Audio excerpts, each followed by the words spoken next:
谢谢，谢谢，快坐，快坐，快坐，快坐，快坐。你说晚了。鹅，曲项向天歌，白毛浮绿水，棒子面大饽饽。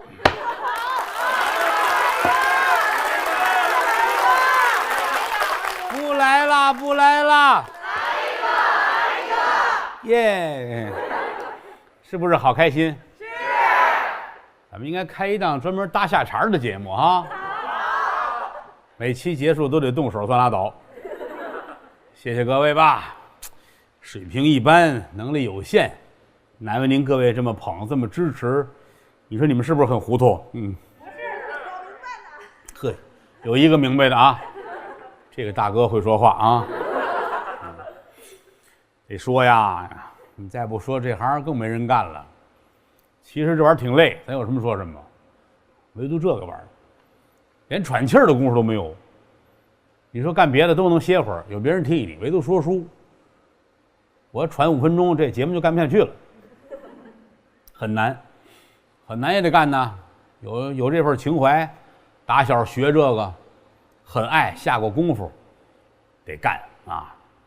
说能干得多好，谈不到。就是您能听啊，您能凑合赏下耳音来，那就知足了。哎呀，有人夸郭德纲说的多好，我说您可别这么说。好，你这说完之后得多人恨我是吧？这个干这行啊，最好不要站在前2名。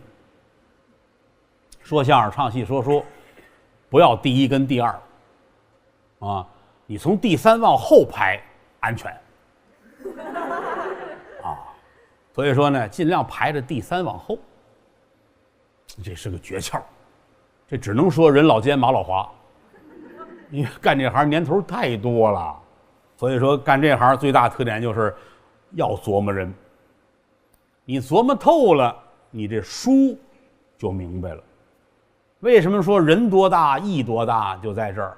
尤其说三国，我连这胡同都没出去，天天王奶奶李老爷我们这几个聊天，你那个三国你出不了胡同啊，老在村口那儿转悠，你得跳出来看。所以说三国难说就在这儿啊！来吧，干点正事吧。再聊。我就知道啊，再聊会儿，不能老聊这个，人平台花钱了啊。哦，你们也有钱呐？呵，你瞧这事儿闹的，那我是排第1排第2啊？去你的吧！学好不容易，学坏一出溜啊！好，今天这个你们要记住了啊！哎，你回去你细琢磨去。哎，评书里边为什么老捧他？他排第2。说相声也是捧他，他排第2。哎，捧第2这个特立独行。那么三国里边谁排第2呢？不好说。你看你站哪边？比如说咱们说一新编评书啊，《孙权演义》，那孙权就得排第1，对不对啊？我们说这曹丞相演义，那就得重新的编排一下，它不一样，看说书人的位置。这个三国越说呀越热闹，但是呢，我自己也着急，人家制作单位也问我，您这得说的哪一辈子呀？我说今天咱们就可以降孙浩3分归一统，明天就开晋朝演义啊，什么刘关张不用出去，就直接就死了就完了啊！但不像话呀，是不是？这个书啊，快也不是，慢也不是。你要说玩命的快往前趟水，这个有的是。你过去我们老先生给徒弟说活说念梁子的时候啊，给你念的这些个啊，老师给他讲，大概讲1个钟头。就这个啊，你得干1个半月，就跟你说1个钟头的东西，你坐在那儿得说1个半月，真有那个出去10分钟就抖楞干净了，怎么呢？又紧张又不会说又害怕，秃噜秃噜，他真给书听，真给书听，你那耳朵都跟不上，他一会儿说完了，啊，这个说太快了不行，说明你单纯幼稚。还有了那是玩命的能往里边兑水，还真能兑水，且磨粉呐。磨粉不怕，得让人爱听，让观众听出兑水来了，你就真水了。这是个能耐问题啊，这是在演员自身了。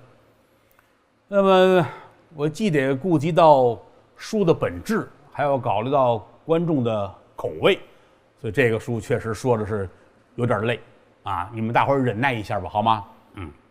因为你们要是不忍耐，我也是这样说啊。这个上文书咱们说到，哎，要不搭这茬是不是可难受了？上文书说哪儿啊？不能再聊了，不能再聊了，再聊就真忘了，再聊真忘了。摆了一个鸿门宴，鸿门宴，樊稠死了，谁害怕呢？张继，他跟这死鬼俩人还好。你看4人集团吧，那俩更近，他们俩又稍微关系好一些，这很正常。咱们在单位里边，同学们不也如此吗？是一个班的，那这俩就好，那个好，对吧？晚上回到屋里来，坐在这儿，张大爷眼泪都下来了。哥4个一块儿，啊，跟着董太师一步一步走了，今天不容易，怎么就把他给杀了呢？是吧？眼瞅着好日子在跟前儿了。为什么叫好日子在跟前儿了呢？马腾带着西凉兵已经来了2月了。这2天呢，贾先生说了，贾文和说：“你们别着急，快走了。”要不说这个贾文和真是神仙呢，来了之后就告诉我：“别着急啊，待不住，人困马乏，不是打仗来的，发财来的。到这待些日子，一看没有钱，大伙儿心里一毛躁，扭头就该走了。你们别招他。”说的对，有时候也是出来2军阵前，那都是假的呀。啊，本来是准备要退兵的了，这节骨眼上，您谁想到，俩老同学阵前相会，出了这点事儿，回来之后一剑刺到嗓子眼上，樊稠死了。所以说，张继思来想去，我不能再待了。为什么呢？剩我们仨，他俩人好啊，我连个拉偏手都没有啊。我跑了吧。为什么这个地方加一个喷口呢？表示事情的严重性。找一个节骨眼儿，带着自己的人马开城走掉。这下更完了，4人集团去了一半了，就剩这俩人了。着急吗？着急。天下事就这样，这就是那句老话：福无双至，祸不单行啊。又出事儿了，出什么事儿呢？黄巾军死灰复燃。这整个三国一开始就是闹黄巾军呢，起义吗？但是之前已经镇压下去了，但是现如今又缓上来了，在哪儿啊？在青州，而且这一缓上来，这个势头很猛。李傕、郭汜俩人坐屋里开会，怎么办？老樊死了，老张跑了，剩咱们哥俩。你别看这俩天天在一块儿，没觉得怎么着，真没了就觉着坏了啊！咱们俩有点单呢。而且现在，你看这个马腾这个兵还在这儿呢，朝里边人看咱俩别扭，咱们是怎么来的？咱心里有数啊。你看现在他们见咱面也问候啊，吃了吗？喝了吗？大哥好啊，喝酒去，撸串就可以。但人家心里不会这么爱咱们俩呀。再加上这青州黄巾军这一闹，如果说不管他们，黄巾军杀来杀去，杀到咱们门口来，腹背受敌，城里边人不定高兴什么样了。你不管他们谁输谁赢，最后咱俩人是要死的。那么当下最要紧的事情是需要有人去镇压黄巾。俩人商量来商量去，又把贾先生请来一说，贾先生乐了，好，就是你们俩终于干点正事儿了。就这个想法是正确的，但是让谁去镇压黄巾军？你指的李郭二位没主意，还得是贾文和。贾先生给出一主意，以天子的名义下一封诏书，找一个人，这诏书给他说，皇上让你招兵买马，攻打这些个黄巾军。这个人是谁呢？曹操，曹孟德。这是大人物啊！曹操已经休息了很长时间，咱们连着这几集电视剧也没有他啊。这个演员在别处还嘎着戏呢，这会儿需要他了。来吧，借天子的名义写下诏书。哎，亲爱的老曹，国家用你的时候到了，黄巾军他们又造反了，你招兵买马，聚草屯粮，带兵去攻打，希望你能够胜利。哎，赢了之后给你买好吃的。哎，皇上一盖章，把这送到山东给曹操。曹操接着这封诏书一看呐，乐得都不行了。哼，想吃兵下雹子呀！啊，哈哈哈哈哈！之前这些年，曹操也愿意招选能人志士上我这一块上班来，好多人不爱来，为什么呢？名不正言不顺，上你那儿去不踏实。现如今有天子的诏书了，我可以正式的招人了。这个专业的名词叫开府，不是开山府啊！你们说剁劈柴那不是那玩意儿啊？府，知府衙门、保定府、镇定府那个府，这叫开府。开府什么意思呢？就是招这些个文臣武将。好处在哪儿呢？这是有编制的，不一样了。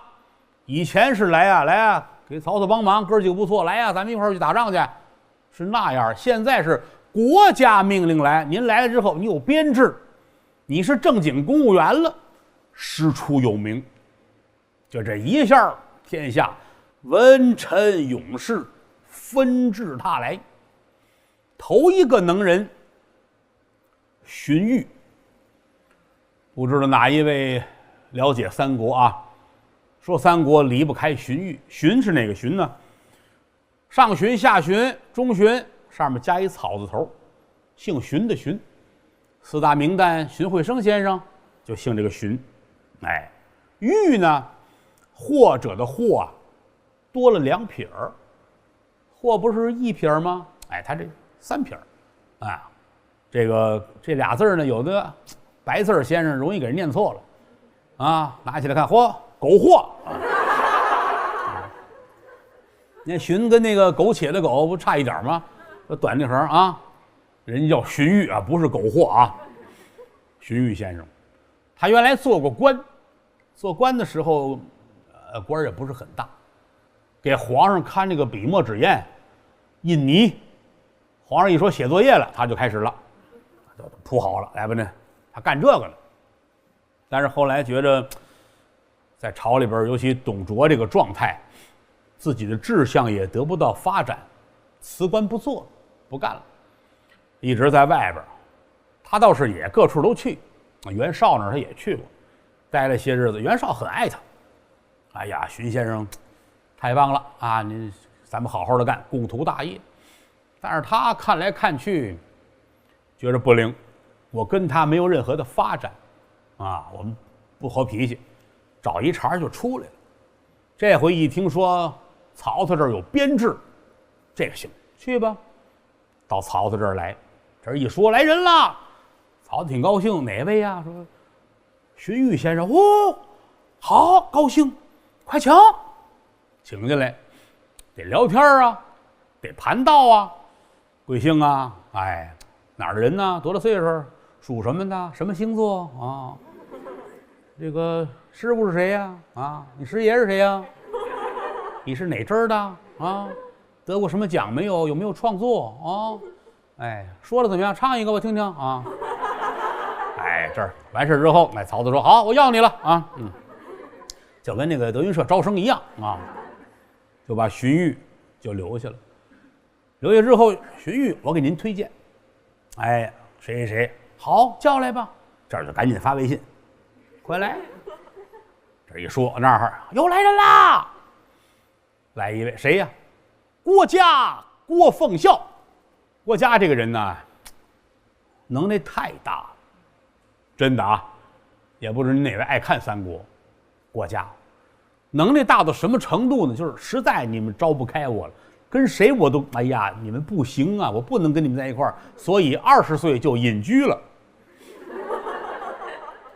等于刚毕业啊，就退休了，啊，退休的转年呢，21岁就出来了。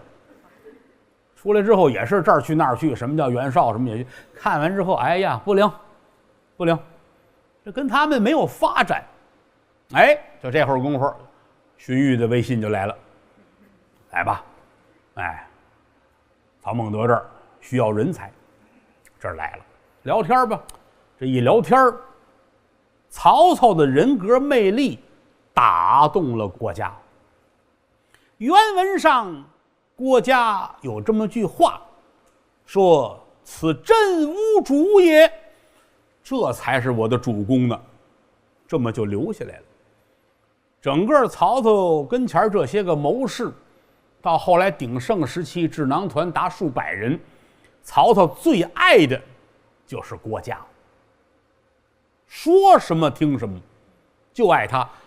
郭嘉也是唯一一个最了解曹操的人，这个很难得呀。以曹操那种性格、那个状态，他能完全信任他，不容易。两个人吃饭在一个桌子上，出去坐一辆车，这是三国的原文。唯一遗憾的是，这大哥身体不好，30来岁就去世了。要说挺可怜啊，20岁隐居，21岁出来干活，没干什么活就死了。所以到后来，只要是曹操打仗一失败，就念山阴。郭嘉要活着，何至于这样啊？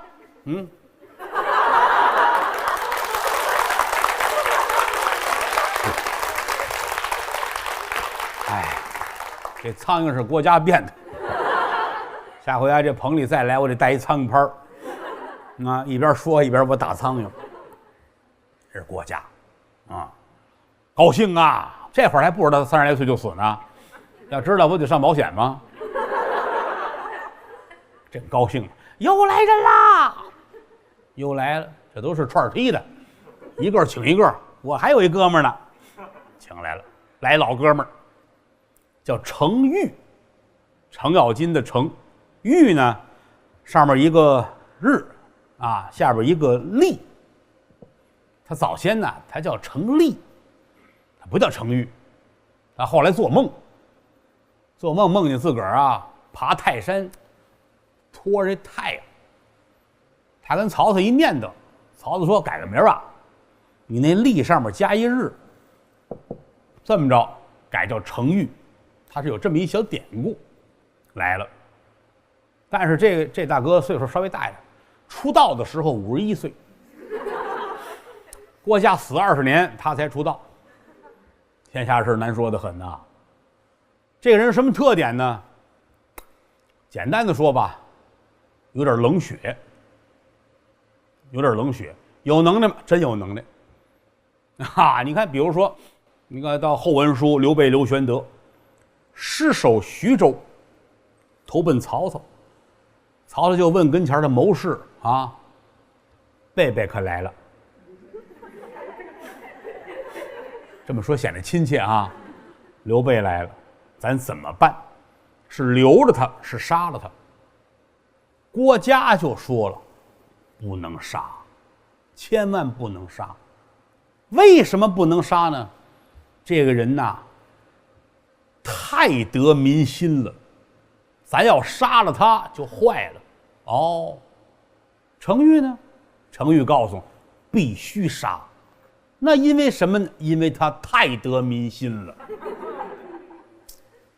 同样一句话，这儿是因为得民心不能杀，这是因为太得民心必须杀。当然曹操没杀刘备。有人说是不是曹操看得远呢？列位，廉价的善良。就曹操在这方面稍微的没想明白，给自个儿找好多事儿。如果听程昱的，那就两国演义了，哪有刘备的事儿啊？对，用这个小故事，您就知道程昱的为人，干净利索快，50来岁了，没有功夫再慢慢成长了。啊，程昱来了，这儿又来人了，谁来了呢？荀攸。荀攸是荀彧的亲戚，啊，荀彧是叔，荀攸是侄子，侄子比叔大6岁，晚门出长辈。你过去这个事儿很正常，你这家哥8个，对吧？这大哥可能都70呢，那老兄弟呢，那可能才30多，正常啊。你老兄弟生那儿子到以后长大了，可不比前面那个都差好多岁，所以这个很正常。荀攸是因为他的叔在这儿，所以他也来了。这个人挺有能耐，而且有心胸。当年也是在曹里边做官吧，但是也不太得志啊。这个什么特点呢？简单的来形容，因为咱没有时间给每个人在立传呢去讲他们啊。荀攸的特点就是外表懦弱，内心坚强。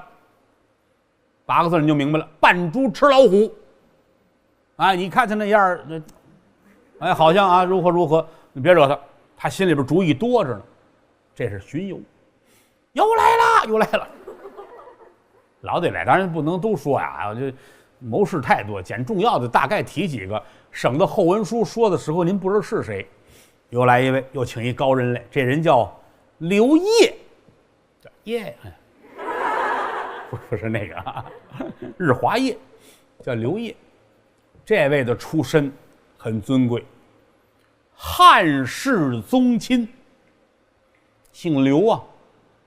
刘备也是汉室宗亲，但是咱实话实说，没有人家血统纯，人家跟皇上离得太近了。刘玄德那个，反正拐弯抹角啊，有点啊碰瓷儿，是吗？也是。但你要一做 DNA 啊，这2家都快出5服了，那愣往上贴啊！我是皇上他叔，那这意思，人家这是真真正正的汉室皇亲呢。所以说这主很尴尬，就在这儿了。为什么呢？我是汉室宗亲，我辅助曹操，这是他一辈子难受的事儿啊。这个你看，同样。他跟郭嘉俩人要站一块儿比啊，我一说您就能明白了。这个郭嘉说什么，曹操信什么；刘烨说什么，曹操不信什么。但是每次曹操判断错误了，回来再找刘烨道歉，每次都是这样。你别这样，这会怎样怎样？不听，我不信。完事吃亏了，回来你说的对，不是1次2次啊。所以说，刘烨这个位置就尴尬。他平时也不怎么跟别人来往，散了咱们今儿撸串去、喝酒去、蹦迪跳大舞去，刘烨不去。他自己也说：“我这状态啊，江山是我们家的，我现在跟着他一块儿，我这算哪一道？”种种原因导致他这一辈子不是特别的得意。有文化，有水平，有能力。有节操，血统纯正，出身高贵，情商智商1等1，身体健康，活得长远，一切都好，但这一辈子没有干成事业，这就叫人生。你说破大天没有用，故事就是这么设计的，老天爷是编剧，所以刘烨这辈子很尴尬啊，没办法。但是曹操也得重用啊，你谋士嘛，好几十上百人，大伙儿的主意都得听。又来人了，那行，再说一个啊，不能多说啊。这好家伙，这好几十个谋士挨个说完之后，这不行，我饿了就啊。又来一个，满宠。满宠是曹操这儿相当于一个酷吏吧，啊，负责司法这块。这个人呢，最大的特点是什么呢？我只听老大的话。你看这么一说，您就明白了。你有一次，曹洪手底下有一个这个小弟犯错误，曹洪啊，曹操他们家族的核心力量，曹操爱曹洪爱的不行了。你打仗的时候，曹操那马都死了，曹洪跳下马来上这个，啊，说不，你怎么？哎呀，你别管我了，天下可以没有曹洪，不能没有曹操，你上去吧。人家是一家子呀，对吧？就这种交情，这种感情。曹洪手下一小兄弟犯点错，落到满宠手里边，这得杀，这要了命了。哎呀，曹洪说这怎么办？知道呀，他六亲不认啊。找曹操，您给说一句吧。哦，好，绝对不是什么大事儿，写个条啊，我这条去了，把人放了吧。派一使者拿这条找着去了，知道快来了，先关上门，把人先杀了。杀完之后开门，什么事儿？就这么一桌，啊，咱回去，曹洪气的都不行了。曹操还挺高兴，好，怎么呢？我得用这样的人。包括到后来，曹孟德挟天子以令诸侯的时候，朝里边有一个大臣，老臣叫杨彪，那皇上身边的重臣呢，哎，这杨彪落到曹操手里，把他就交给了满宠。什么叫荀彧啊？这些大臣们吓坏了，知道这家伙他六亲不认呐，那么大岁数，德高望重啊，老臣到他手里还了得，讲情去不管用，打一个八面剑线，给老头打的都不行了，啊，管你什么身份，皇上身边的重臣几朝元老没用，啊，打的要死不死了啊！满宠找曹操求情去。打成这样了还不招，看来是好人。曹操说好，无罪释放，把他放了。荀彧他们讲情的这些位呢，给满宠挑大拇哥，你看了吗？还得是他讲情，这人才能放啊！这太棒了。为什么这么做呢？就给满朝文武看一看，杨彪又当如何？该打也得打。你不服，没有不服的呀。这是曹操会用人，这也是满宠这个人的性格啊，这也是他帐下的高人。这儿正坐着，又来人啦！打外边噔噔噔噔噔进来好几个，来到曹操跟前儿。曹操一问，什么事情？该吃饭了。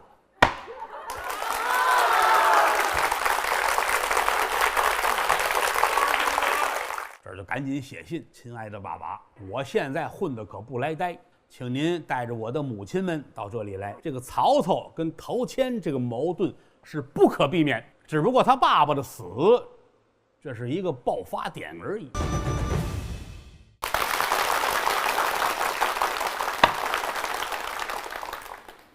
难，道德悬，不对知音不可谈，对了知音谈几句，不对知音枉费。对，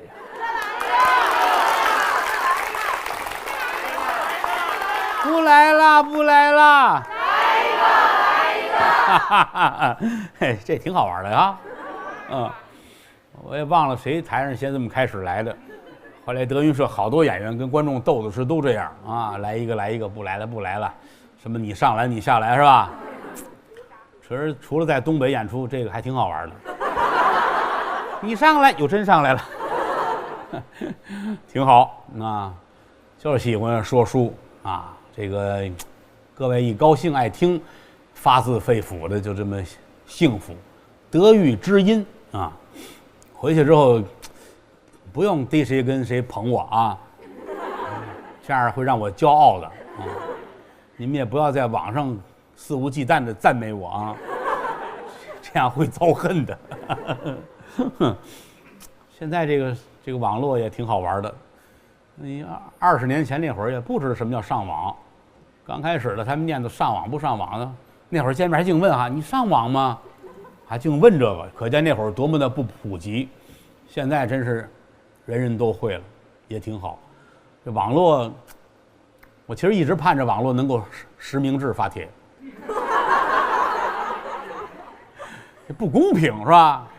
我们说话都可谨慎了，啊，除了岳云鹏吃饺子爱发微博，我都不敢发。你发个吃饺子也会有人骂你啊，嫌你们家有面，嫌你们家有醋有蒜。你要他写上啊，姓什么叫什么，贴自己相片留一电话，我估计就没人下手。你包括好多我们相声同行，你看又有人骂我了，一定是郭德纲买的水军啊。哎，老说这个水军这么些年哪儿卖呀？咱也不知道多少钱能买水军是吧？这个得了，没事了啊。我们不能抬这个杠啊，踏踏实实说书吧，啊，大伙儿能够喜欢啊。我也趁着年轻，等我以后上岁数了，说这长篇大论的我就说不动了。但那会儿也就给你们讲一个啊，小明上学，捡了一朵小红花，也就说点这个了啊。趁着这会儿还行，现在也不年轻了啊！我已经是个，你以为我没有身份证吗？你说我年轻，我就相信了啊！哎呀，我也是个年近半百的老人了啊！我打小16岁出离了天津到北京发展，那会儿真是觉得哎呀是个小孩儿，看谁都是这是大哥，那是叔叔啊，那是大爷的。突然间，慢慢的身边的称呼就不一样了。人家管我叫叔，叫大爷，后来突然间有人带孩子叫爷爷，哟嚯，就突然间就吓一跳。包括我印象很深，就是从40岁开始是个分水岭。40岁之前真觉得哎呀30来岁，这个小孩啊，到40岁嘎噔一下子我40了。42、3的时候有一次跟谁聊天，他说了句话：“您都奔5张了吧？”就拿雷劈着我一下，一琢磨，人家说的对呀，你过了40，可不就奔5张去了呗啊！日月穿梭催人老，光阴能有几多时啊？趁着还没有这么岁数大，没有这么脑子不好使，尽量干点爱干的事儿啊！这些年多说点书啊，能有您各位这么捧，这么支持。就很荣幸啊！我特别希望，就等老了，那70、80了，那会儿估计也没有什么别的大的追求了，就找一小书馆，就坐50、60。每天啊，家里来俩孩子，多了多岁给我搀着去，坐在那儿，不要太多，不要太，就50、60，一人呢8000块钱张票啊。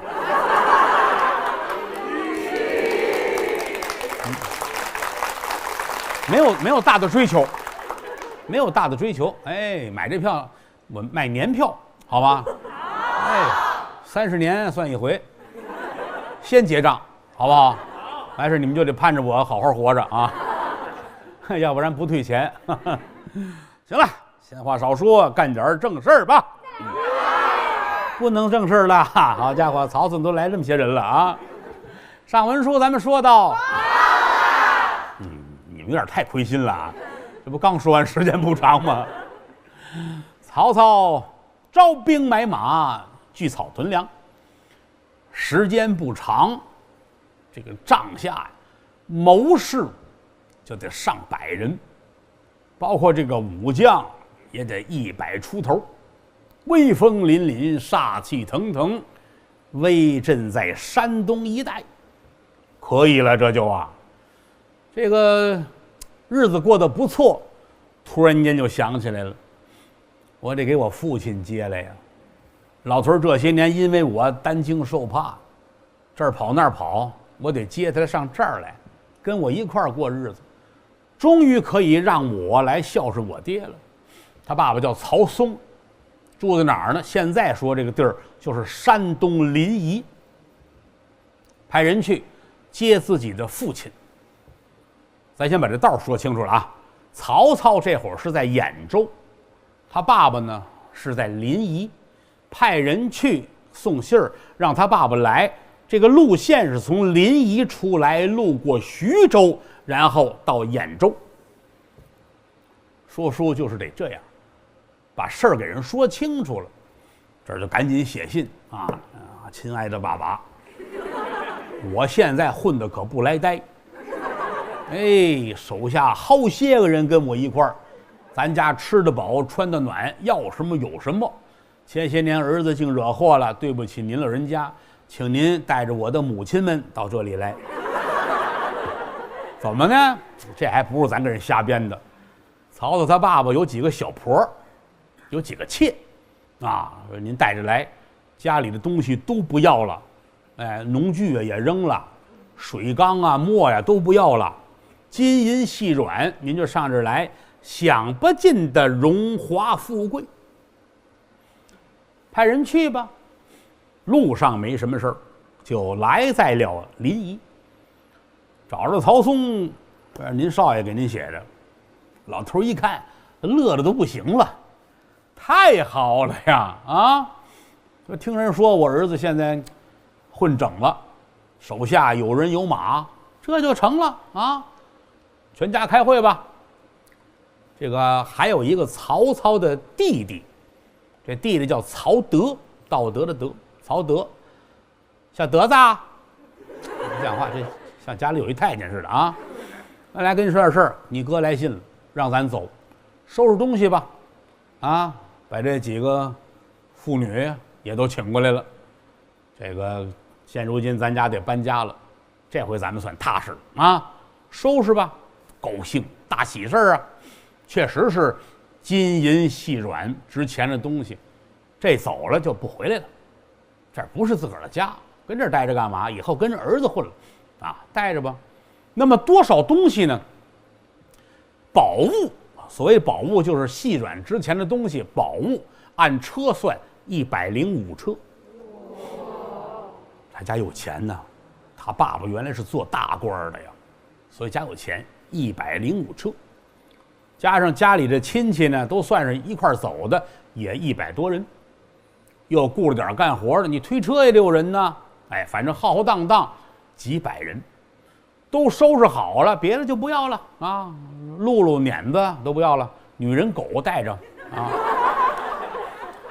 收拾好了呗。打这儿浩浩荡荡，投奔儿子。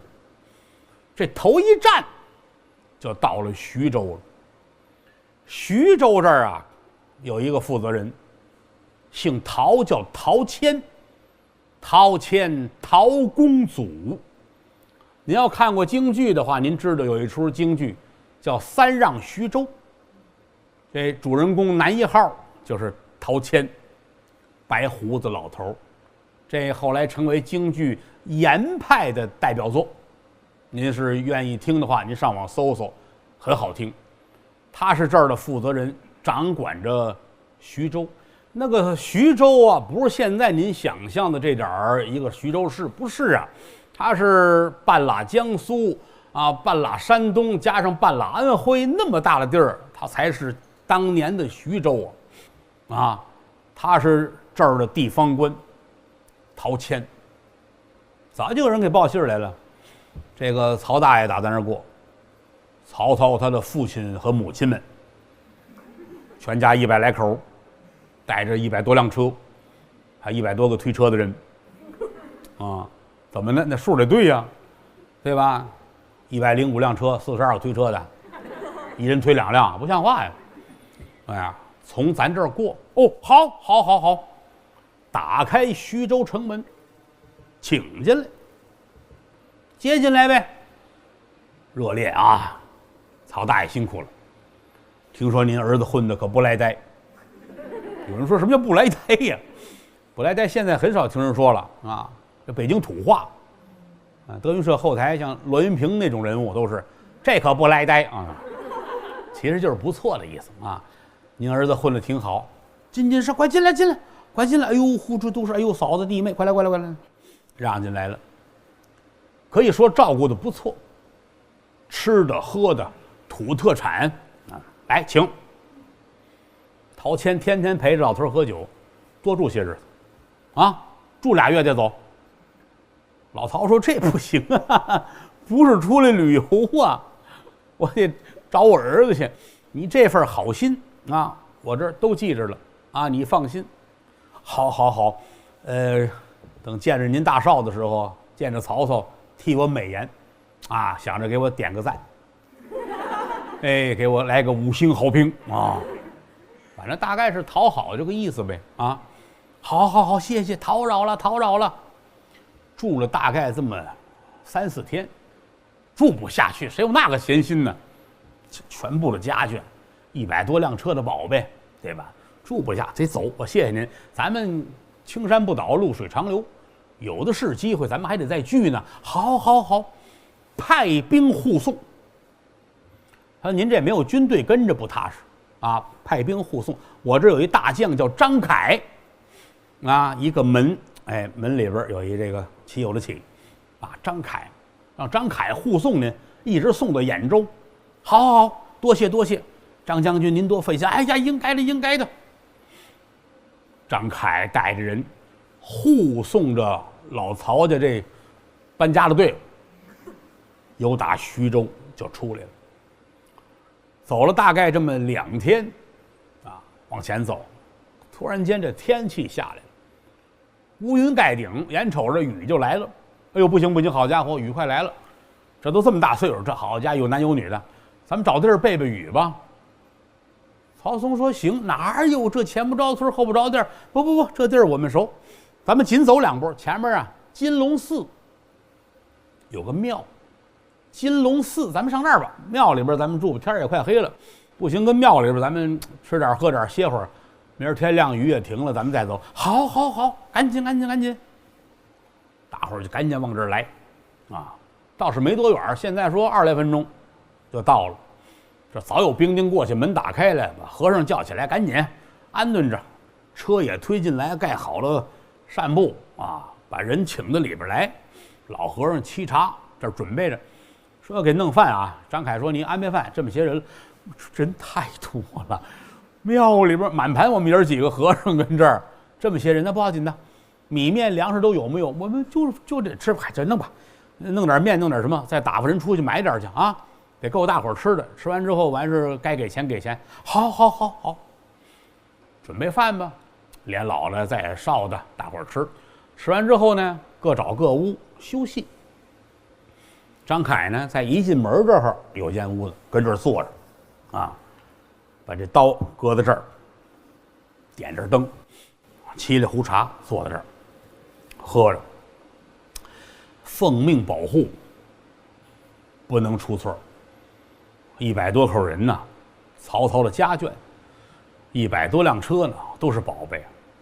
这路上要出了事还了得呀！真碰见一伙强人，你别说。把东西都抢了去，丢个3、5车我也没法交代。再一个这么些人，他爸爸还他这几个小妈儿，这岁数都不小了，万一有一个病了，有一个死道上，这完事都是我的事儿，这活不好干。哎呀，真怕他们出点闪失，要不然我把他们杀了吧。善恶就在一刹那。我送他们走，道上万一出事怎么办呢？对不对啊？干脆，这么说，早晚得出事儿，那就不如事儿出到我这儿。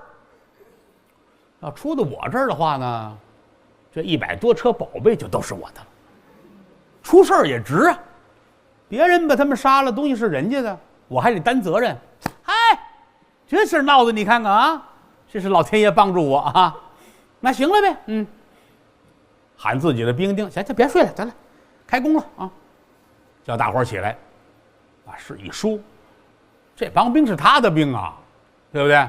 这事儿成了之后啊，这个105车宝贝，我不白了你们大伙儿啊，你们大伙儿分一车，好不好？将军，这仗是不合适，杀这么些人完事，怎么我们才来一车？你看，你这样，咱们先杀人，杀人之后咱们再分，好不好？哎，然后到时候我只让你们过得去，那行呗。那有事我担着，那好嘞，来开始吧啊！您杀一个给我们打个样看看吧。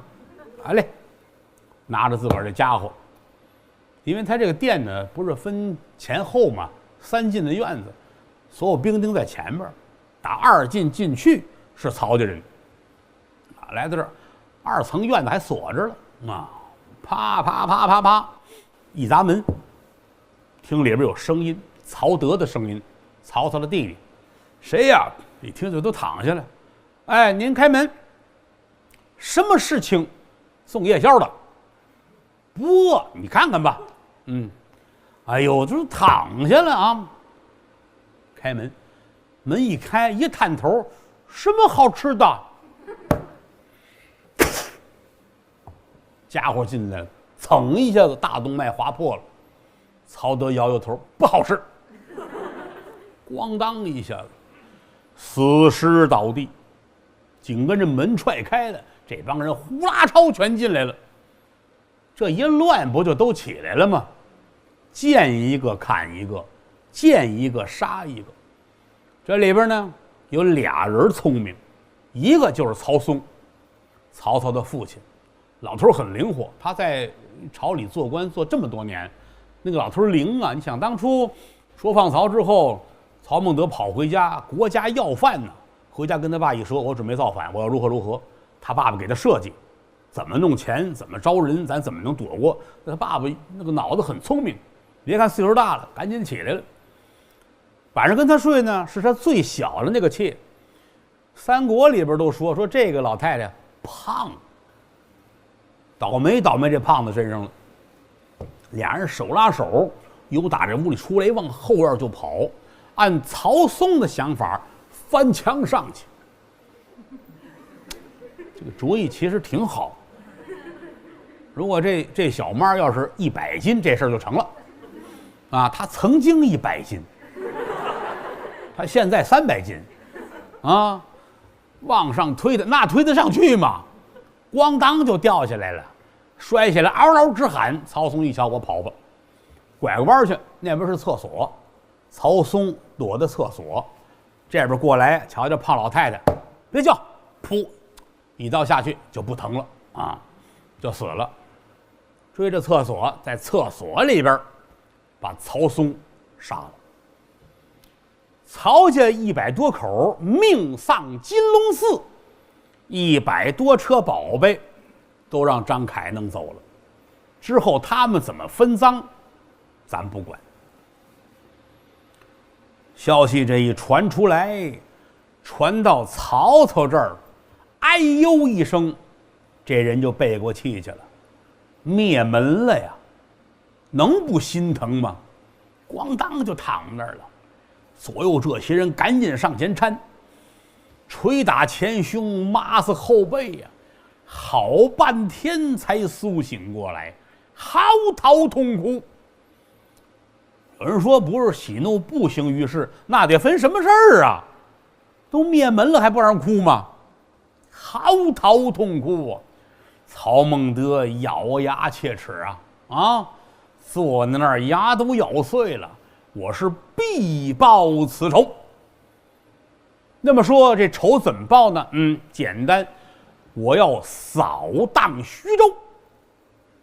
我认为是陶谦把我父亲杀的。这个地方我们要跳出这个原文来解释。关于是不是陶谦的问题呢，自古以来有2种说法。一个说法就是《三国演义》，《三国演义》就是刚才咱们说的这个，张凯带人去把人杀了，财物掠走，陶谦不知道。《三国志》没提张凯，按《三国志》说法，就是陶谦派人害的。这个年头也太多了，咱们谁也没在现场。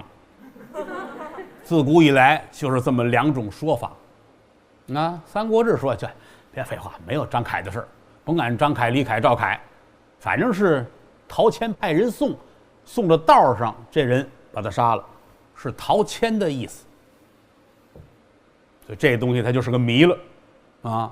但是呢，我们要分析的话，如果跳出故事来，我认为陶谦的可能性大。你看这个京剧舞台上，陶谦男1号，让徐州带着白3绺胡子忠厚长者，打出场就是为了天下百姓的安生，我要如何如何。但是咱从历史上来看，他是一个有野心的老滑头。18家诸侯打董卓的时候，大伙儿请过他，如果他去的话，就是19路诸侯。这老大爷没识茬，都去啊，但是很支持，好，应该做的对，应该去，好，努力加油，耶，去吧。你呢？我再看看。他是这么个主，不跟着动，哎，观看形势。那么到后来，你甚至包括李傕郭汜闹得多欢呐，他觉得机会来了，他派人去打李傕郭汜。他派的人呢没成功，他又扭过头来跟李傕郭汜他们，咱们可是好哥们儿啊！跟皇上又说，我可是忠心。皇上说，那你好好的在徐州那儿工作吧。这么个主。他这儿出了一造反的，这造反这人姓阙，您听过岳飞的《满江红》吧？朝天阙那个阙，这主姓阙，叫阙宣。阙宣是个老百姓，有一天突然间觉得我不要做老百姓了，我要做皇上。咱也不知道谁给他这个勇气啊！突然间就觉得我是皇上，我是天子啊！关键还找陶谦去了，我是天子啊！陶谦就乐了，好，厉害哟，好棒啊！那这样吧，你是天子了，我跟你一块儿，咱俩把兵搁在一块儿，因为那阙宣啊忽悠好多老百姓一块儿，咱们带着人，咱打曹操去啊！让阙宣在前边，陶谦在后头，要打曹操。当然到那之后呢，曹操还是厉害呀，把阙宣就打败了。打败之后，陶谦就把阙宣杀了。杀了之后，告诉曹操，我是追赶贼人到此。你出来的时候可哥俩一块来了啊！到这一瞧他不灵了，你把他弄死了，啊！我这是为了江山，我才杀的阙宣。阙宣死之前不说句话吗？你这个糟老头子坏得很啊！啊！所以说这个是真实的历史，咱就拿这个事儿分析啊。所以这个状态下，他派人把曹操他爸杀了，不是不可能。他那个人性也在那儿，他干得出来呀，对不对呀？而且他跟曹操之间他们是有点仇，因为曹操带着兵啊占了他不少地儿，曹操占了他大概10几个县，所以他恨曹操，他又没那个能耐，打不了，所以说难就难在这儿了。这个三国呀，其实难就难在要说三国之外的东西。你比如曹操是一代枭雄啊，在那个乱世里边，他能最后取得这么大的成绩，其实很大一部分原因是由于他的出身啊，他家里是官宦出身，他又是念书人，他知道怎么跟兵啊、跟将啊、跟谋士啊打交道。你看他招了兵，他随时也招兵，他招好多兵，曹兵啊，大部分是农民。但是曹家打仗的时候，一般春天他让他歇，干嘛呀？让他们种地去。秋天收了粮食之后，咱们再打仗。这是曹操。你看刘备就不一样，刘备也征兵，到哪儿都征兵，征完兵就在这儿待着，然后把这儿吃穷了算拉倒。这一说皇叔，这个地方没有粮食了啊，刘备咱们走，换个城市。又到别处，又去又征兵又吃，各老百姓吃没辙了，他又换地儿。为什么他的势力一直就没有？他一直到了西川之后才发展生产，才算落下蜀国。之前走到哪儿吃哪儿，他就不一样。曹操知道怎么跟知识分子打交道，而且要发展生产，在乱世当中投靠他有碗饭吃，所以他才有这么大的成绩。这就是三国之外的东西，单讲故事那有什么意思？您买本小人书全看了。所以出于这个角度出发，到现在这个曹操跟陶谦这个矛盾是不可避免，只不过他爸爸的死，这是一个爆发点而已。这消息一传来，陶谦傻了，完喽，我的5星好评没有了。恨吧，恨。恨也没办法，为什么呢？闻听人言，曹孟德那边已经咬牙切齿要报仇了。打这个大旗啊，早先旗子上写的是曹，现在那曹字没有了，改了，报仇雪恨，赤裸裸的要弄你。